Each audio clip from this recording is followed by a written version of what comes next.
Morning, good morning. Good morning, good morning. April 11 po at alas 11 na ng umaga at nakita ko po yung aking kakao ay napakadaming bunga. Kaya update ko din po kayo ngayon. Update po tayo sa bunga ng kakao. Ito na po siya, yung kauna-unahan na bunga na nakita ko. Meron po bang gamot dyan sa parang ano na yan?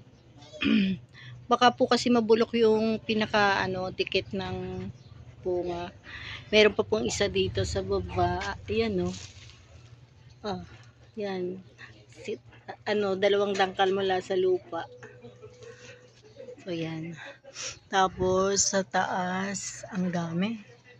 Ang dami po palang bunga sa taas na nakatago sa sanga. Yan po. Kaya lang po, meron pong puti. Tingnan nyo po. Yan, oh. Ano po ba yung gamot dyan? Ano yung pwedeng gamot? Napakarami pong bunga sa taas. Hindi ko na po mabilang. Ayun pa, oh. Mga nakatago sa sanga. Ayan. Mga nakatago. Ang dami. Pero meron nga po siyang ganyan puti. Ano po kaya yung pwedeng gamot? Diyan. Pati po yan, oh, sa taas. Tingnan nyo.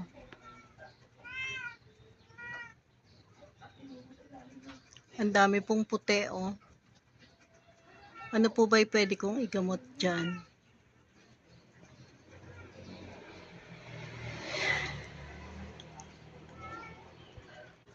Sayang po kung mabubulok ang mga bunga. Sayang. Nakakahinayang po.